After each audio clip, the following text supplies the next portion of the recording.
I laugh about now, but at the time, Scary, I'm sure. I was, well, I mean, it just, I was enraged, which is, basically a fear response in a way, Yeah. but because I had put in so much work, I was working in such a and to get questioned on methadone, like Mhm. it's like, look, man, I got what did we have? Maybe 20 methadone patients. I, I wear gloves, I'm very careful. We did have a small spill about a week before. And for a while there, I was like, would it be possible? Because they had changed over to the stronger form at that time. It used to be just 1 milligram per 1 milliliter with Tang. And then they came out with their super methadone that actually was shittier than the old stuff. Mhm. And they told everybody that it was all in their head. And then lo and behold, they did some studies and it actually was wearing off faster. Um, that stuff. And I thought maybe some droplets splashed up or something. And I was like, man, I just can't see it. I can't Mhm. see it. There's no way that stuff's in my system. And we talked it over and decided to, I wanted a hair test. Expensive, but it's like, I, I, I think Mandy was my medical monitor, and I believe that she thought that it was she didn't she was concerned about it, but it didn't make sense to her either, because although opiates were my thing, why on earth would I, like, if you're gonna Mhm. relapse, that would be about the dumbest thing you could relapse with, because Yeah. it's got a 72-hour half-life for one thing, never leaves your fucking system, so you get dinged for sure. Whereas, like, why not take some hydromorph or my favorite, like immediate release oxycontin or oxycodone? Then it would be out. I'd have a chance at beating a P test at least. So all those things were going through my head, and I'm like, this is fucking crazy. And I mean, I can't imagine if you condensed all the stress that I felt from that one false positive, and I was lucky, I only had one, but like that seems to be a lot just to throw on somebody randomly while they're trying to keep their shit together. Mhm. um Maybe it would be better under those circumstances to do something like give the person a call, a real check-in with a real person who you can be honest with. Like, maybe if we had a counselor set up, like you said there, who is part of the team but somehow walled off, so that you could be really honest with them, and they Mhm. could talk to you and get a feel for your level of, is this person making sense? Are they losing it? Are they having psychological problems other than the stress they just experienced? Mhm. And while that's going on, send that false positive for further testing and confirm or not. Because if it's a false positive, then for God's sake, why put the person through through that? Yeah. It's like 3 days of just, okay, all of a sudden you don't know if you just wasted, whatever it cost. By that point, I was just about done. So I would have been all the time, the money, the loss. It made me very angry, Yeah. Of course. and I'm sure it does a lot of people. Um, so that's one thing. That's one of the impacts there. But I think in general, it's demeaning. It just, like, the way I felt, the way I'm treated normally as just a white guy who's got a professional title and is seen as a generally contributor of good things in society. That would be the what you'd summarize if you saw me walking down the street most of the time. The way I get treated is normally well. People respond to me well, and they're not. They don't.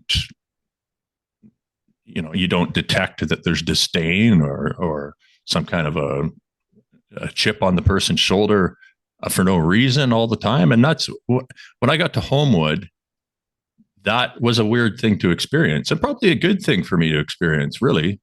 That whole thing, because there was quite a struggle at first, because they want you to just say yes to everything. And it's like, I had to explain that I wasn't fighting them on the witnessed urine.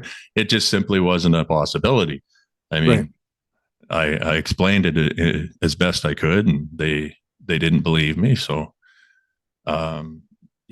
it wasn't until they started to understand that it wasn't going to happen. And then, but during that process, it was what I was saying to them was, in my words, it was, I don't know why that's a problem for me. Maybe it's a psychological thing. Who knows?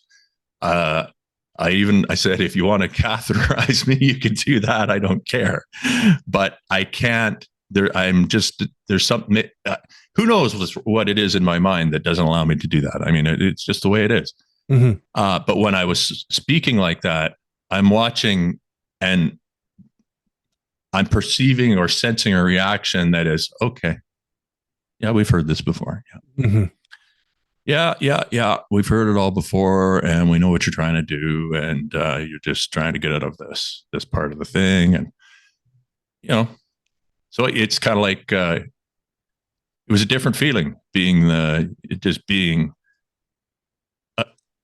was like you're assumed to be not like a piece of shit, but like lesser, I guess, until proven otherwise, I guess. Sure. I don't even think it's proven otherwise. I don't think that opportunity is granted. I think it's until you're done. Well, there are opportunities in there, I think. Like if I would have stayed in Homewood, say I was going to do a 90-day stint in there, I think I would probably be able to figure it out. Like I'd know which staff members are off the rocker enough to avoid. I'd know, who's a real person who's actually trying to help, but their hands are bound by the system. Those types of things matter. And the more people you meet in there, I don't know. I think maybe by the end of it, you could get to a point where, well, just like prison, right? You first go to prison, you're like, holy fuck, I'm screwed. I'm terrified. This fucking sucks. And then some people do very well in prison. They get all comfortably set up there, and they figure out the system, and they can even be respected by the guards. I think it's a balancing act between accepting the place that you're in, that it's this like temporary loss of autonomy in having to, and I'm not even talking about what you were talking about in the facility, but just outpatient lab testing, that it's a temporary loss of autonomy, and reminding yourself that is not what defines you as a whole, like that it's just this thing that you have to go through, and having to remind yourself of that a lot. That wasn't for the me, problem. No, for me, like the actual the people at the lab, and I went to just like an outpatient community lab. The people there were very friendly. They knew who I was. I told them willingly that I was a nurse, and I mean they saw on the requisition what I was there for. But I had to really remind myself every time I would go there that this was just temporary. This isn't where I'm at. I'm beyond this, but this is for these reasons. This is why I have to do it. But it's a mind game. It is, and not only is it a mind game going into the lab twice a month, but every morning you are signing into a computer to log the fact that you're checking in to see if it's your day to do the random testing. And even that is a mind game, in that your whole day, the whole plan of whatever your day was going to be, whether you were working or whether you were at home or it was a day with errands or whatever, that day is shaped by this monitoring agreement. And for me, the fact that my return to work was taking longer and longer and longer, and my monitoring agreement hadn't even started. The monitoring agreement stated that I was going to be monitored until my return to work, and then the 3-year contract would commence on my return. So that was in my head on a monthly basis, like another month of doing this monitoring, of logging in every day, of going to the lab twice a month, and and this contract hasn't even started. And I only got a 3-year contract. We have individuals that we know that end up doing 5-year contracts, and so seven or 7, and or so if you're infinite or infinite, and if it hasn't even started when you're before you're back to work, and I get why they're monitoring you before, but mentally that's really tough. It is tough mentally. Yeah, I was just pausing to think about your last statement there a little bit, and I think we can tie that into the next bit when we look at evidence. But I just wanted to say that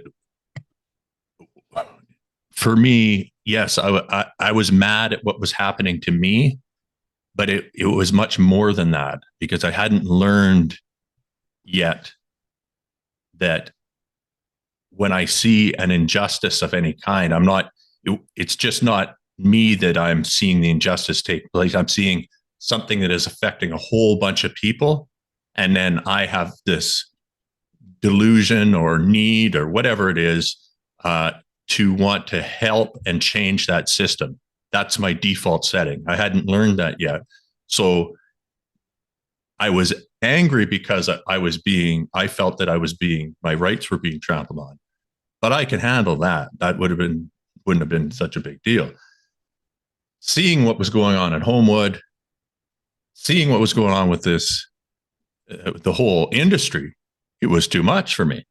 What is it?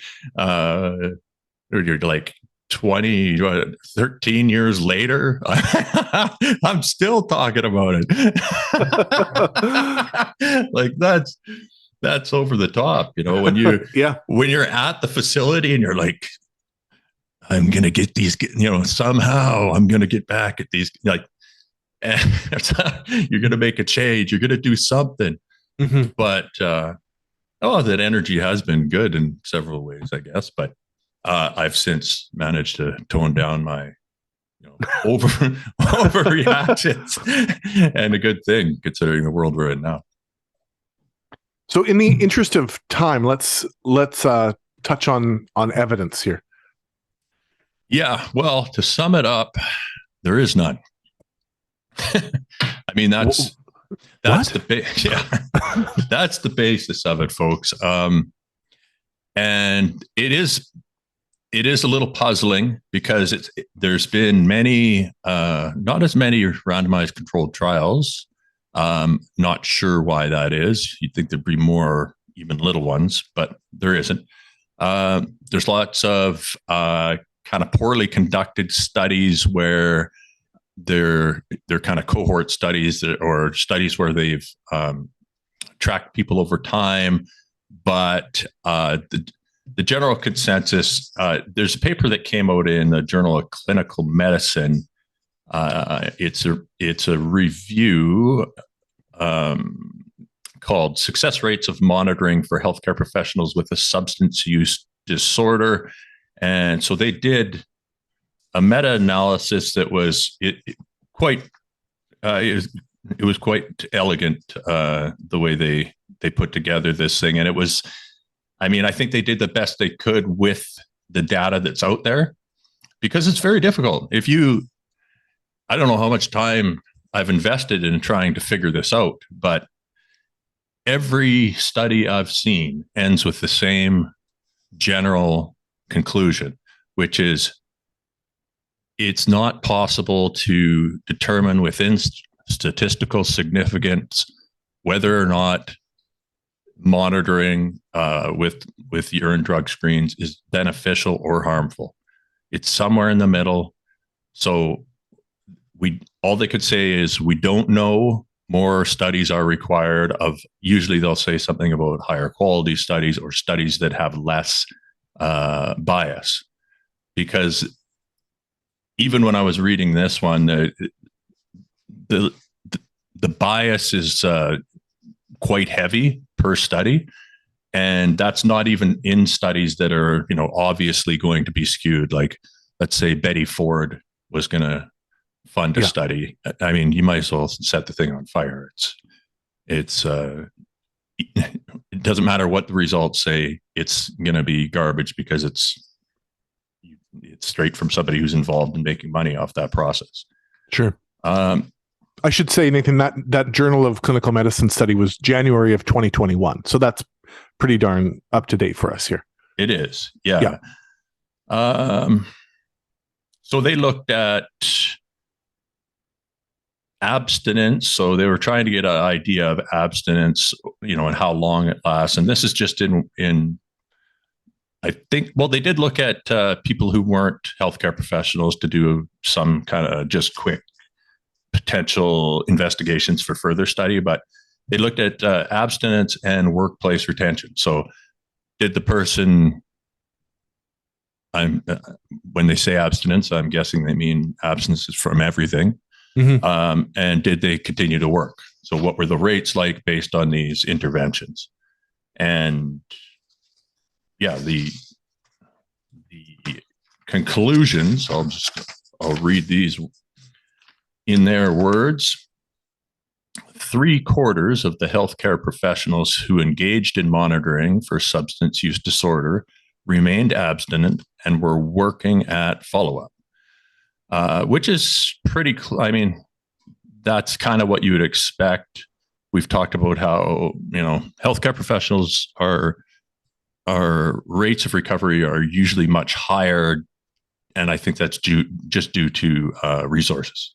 Mm-hmm. And incentive, mm-hmm. because our jobs, a lot of us our jobs are important to us, and they're high paying mm-hmm. jobs. So you're as opposed to somebody, say, unemployed, has no education, nothing really waiting for them. What the fuck do they care? I mean, it's kind of, it would have to be all on them, right? Sure. There was a significant heterogeneity across studies, as well as an indication for major publication bias. So, yeah, they saw both things. The heterogeneity in success rates of monitoring was slightly explained by the starting moment of monitoring, with studies starting monitoring after treatment completion showing higher success rates than studies starting monitoring at treatment initiation. Which I found, I had to think about that for a little while, and I was thinking about it while you were talking about your situation. But there's no evidence, like you'd be needle in a haystack trying to figure out that one. No firm conclusions can be drawn about the effectiveness of monitoring for healthcare professionals with substance use disorder. Future studies should apply controlled comparisons using more rigorous measurements and substantially longer follow-up rates. Now, what have we been saying this whole time? Yeah. I mean, if these treatment centers, anyone involved in this industry is not tracking their patient success rates, then I don't think they should be allowed to profit from it. Yeah. Or what do we have to do here? Do we need to, probably what has to happen if we wanted to save money was there needs to be an independent investigative body that goes in, checks for violations, looks for evidence-based practices, finds the shit out of these ones that are running wild, like Homewood, or anyone who's practicing without evidence. Like, there needs to be some kind of evidence. Mm-hmm. If you're saying that you are a specialist or even a doctor, if you're going to claim that you're a doctor of medicine, that comes with certain responsibilities to know what the data is and then make decisions based on the best existing data we have. And if the best data we have is saying we don't know, then you can't walk around acting as if you think that's perfectly fine to do what we're doing. Right. And that just comes back to like basic foundational practice of medicine, like William Osler stuff, Yeah, like, I mean, this is like, yeah, uh, first year science stuff. yeah, I mean, if the evidence is not there to support your intervention, then you need to work on that. right. I loved how Cassidy, in our episode where we interviewed Cassidy, I loved how she put it, that like you wouldn't start someone on a medication for their diabetes and say, see you in 3 years. Yeah, right? That was great. Yeah, and it's so true. Like it's funny to think about that, because it's ridiculous that you wouldn't give someone a puffer for their asthma or their insulin and say, see you in 3 years, and not expect to tweak it or adjust it or modify it. But we set up these monitoring plans as a treatment, so to speak, and say just that, like, it's non-negotiable, see in 3 years or 5 years or 7 years. Yeah. And even if you've been 100% compliant, or even if you, if you haven't, then that's a whole other conversation, but complete compliance and evidence that it is working, there's no tapering, there's no adjustment for that. And that's where it can be so disheartening. Well, there's no nuance. And, like our last guest said,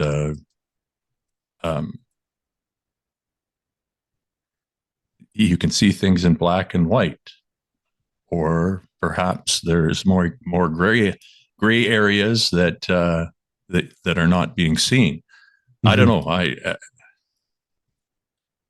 To me, it's one of the least nuanced medical procedures or practices or treatment programs we have, if not the least.